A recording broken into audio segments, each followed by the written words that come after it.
Hi, it's Lori. Well, let me put this down just a little bit. There's a lot of glare on that wall. This is Lori, the armchair chef, and I have a packaging tip or a shopping tip, or both. If you do any shopping from Amazon, whether it's a little bit or a lot, just remember when you purchase each item, it will have a little drop down box at the bottom of the item that says to save um, pack item will be packaged in original packaging. Or you can drop down to say ship it in Amazon packaging. Well, I decided to start choosing Amazon packaging because I get free boxes to use for other things. Yeah, that's your tip for getting free shipping boxes. If you're going to buy from Amazon, have it shipped in an Amazon box. And it doesn't take up a lot of room. Just break them down, store them flat, and then when you're ready to package something, you got your box, just tape it back together. You're going to tape it anyway. So there you go. Free boxes. Thank you to Amazon. Just remove any barcode or label. This is not a shipping barcode. This is a manufacturer's. This is an Amazon barcode. Anything taped on would be a shipping barcode that you might not want on there. This is just for the box. And make sure you remove anything that says there might have been something hazardous inside. Batteries, the symbol for batteries. Yeah. If there is something on the box from a manufacturer and you want to reuse the box, cover it up, black it out. Cannot use alcohol boxes. That's something a lot of people don't know, whether there's alcohol in it or not. It cannot have an alcohol. I didn't realize this was going to be that long, but I started thinking about things. You cannot have alcohol mentioned on the box, even though wine bottle boxes are some of the strongest boxes. Beer bottle, you can't use them though. They will send you home. You cannot use them to ship. So yeah, you can reuse those heavy cardboard ones that the dog foods come in, cat litter boxes that are real heavy and thick. Just check for markings on it. Doesn't matter what was in it unless it was alcohol. You can't use an alcohol box. But yeah, it would be funny if you sent yarn to somebody in a cat litter box. Just saying, a lot of you have cats. So that's my helpful hint. I have everything sent to me in Amazon boxes now, just in case I need one for something. Because I do mail a lot of things, but mostly my things are big. So yeah, I have all those Mary Maxon boxes are too big for shipping. I do not want to use, but I do use them for trash. I use them for I don't use boxes for storage of yarn anymore because of the bug factor. I don't want bugs getting into the cardboard or being in the cardboard and then getting into my yarn. Plus, I want to be able to see what's inside of it. So I do use those white bags that I've advertised on here occasionally. Also, some of those supplies you want, some of those ball winders, those Swifts, those Centros, go around Amazon, the Addy, and put those in your cart and save them for later. Amazon Prime Day is coming up. Yeah. After everybody gets their check at the first of the month, Amazon Prime Day is coming on the 7th for 4 days. And other companies are already doing it because they want to get a jump and get that money before Amazon gets it. So keep your eyes open. I noticed that. I went out to another site and they already got a sale going on. So, yeah, shopping season, sad to say, but put those crochet items in your cart and save them for later when they go on sale.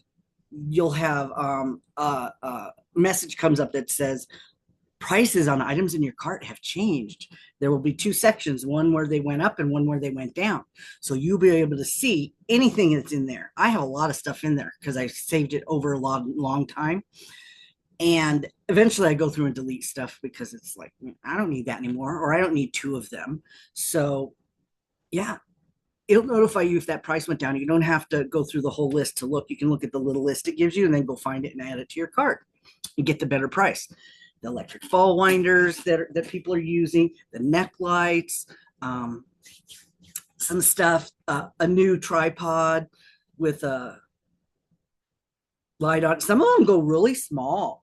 Some of them are really small and then they go really big. So you have a lot of options. You can set it on your table, you can set it on the floor. They'll have the light on it and they'll have the attachment in the middle. I'm thinking of you, Elaine. Put one in your cart, put a couple in your cart and see if you can afford to get one when the price goes down.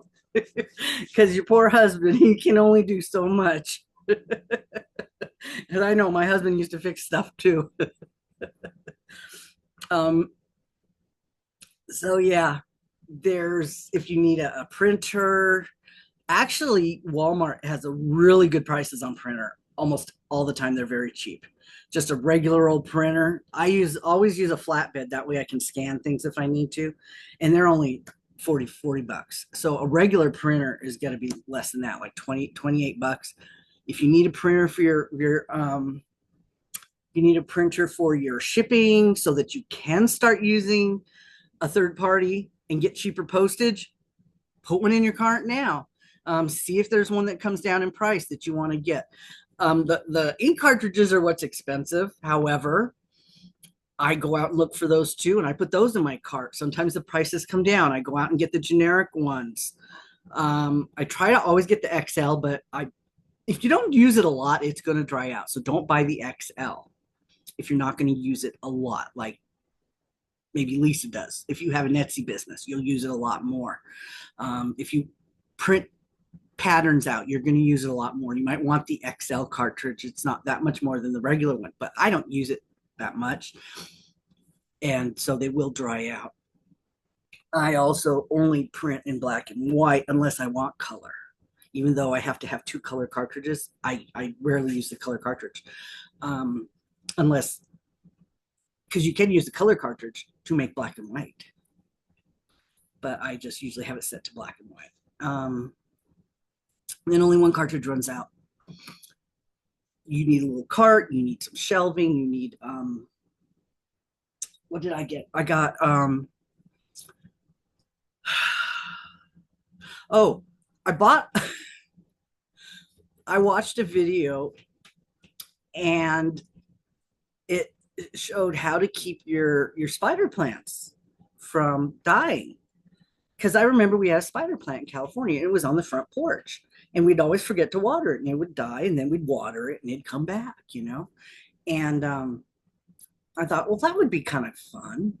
So I bought 3 little tiny spider plants on Amazon from a guy, and I got them the other day. They said that the best way for these not to turn brown is not to plant them in dirt because the dirt is what suffocates it. There's no air if it gets too much water or not enough. So what you do is you sort of plant your plant in water or pebbles and then keep water inside the pebbles like you do with a bamboo. A lucky bamboo is what you do. You stick it in the rocks, then you just keep water in the rocks. Well, that's what these plants like. They need the air. So what I got 3 little ones, and I got 3 little planters that have a water reservoir and a wick that goes up to the roots and only brings up the water when it needs it. Okay, that's nice. Oh, this stuff was all reasonable. I didn't pay a lot for any of this. And then I got a few shelves to put them up somewhere so I can put them up. I think I'm going to put them up somewhere. I got to put them somewhere where the heat's not going to get them. I got a heater vent up here that used to blow on my bamboo and killed my bamboo. So in the summer, in the winter. So I have to find somewhere to put it. I got a couple little shelves so that I can put a plant and then other stuff, because I have a lot of little amigurumis and things. So I might put them on this side over here. Move this picture. I have other spots where I can put it and then maybe put the plants right there with some little amigurumis on it. I could move my Christmas tree, but yeah, it's not hurting anything. And changes color, and yeah, I just have to put it up again at Christmas, so I can just leave it there. So those are some tips that I came up with today for you guys. Um, so yeah, if you start now, it's going to be over the weekend. I think it starts next Monday, I believe. Start looking, save your boxes. If you do a lot of shipping, you can reuse these. Like I said, you can just flatten them down. They won't take up as much room. If you're really organized, you could write the size on it so you'll know what size it is. I'm not that organized, and I use bags most of the time now. But um, if it's under 12 inches, the shipping is better for the post office. But sometimes you will want a box because you're going to need to put stuff in there that is going to be too much for a bag. A bag takes too much tape to protect it if you make it really big. So at that point, I use boxes because I wrap my bags completely in tape to protect the plastic from ripping, because they do get caught on things, get caught on other packages. And yeah, the tape is stronger than the plastic. So I do completely wrap my bags in plastic or in tape to protect them. I did mention once that I used, when I was shipping my yarn, my mystery boxes, I used a 12 by 12 by 8 box. And seriously, I did use 6 feet of tape on each box. I measured it once to see, but I only had one box ever that was damaged in about 250 boxes. So yeah, it works, but you do have to have the tape. So okay, that is my helpful tip for today: shopping and mailing and all kinds of stuff. So I will see you in the next one. Okay, bye.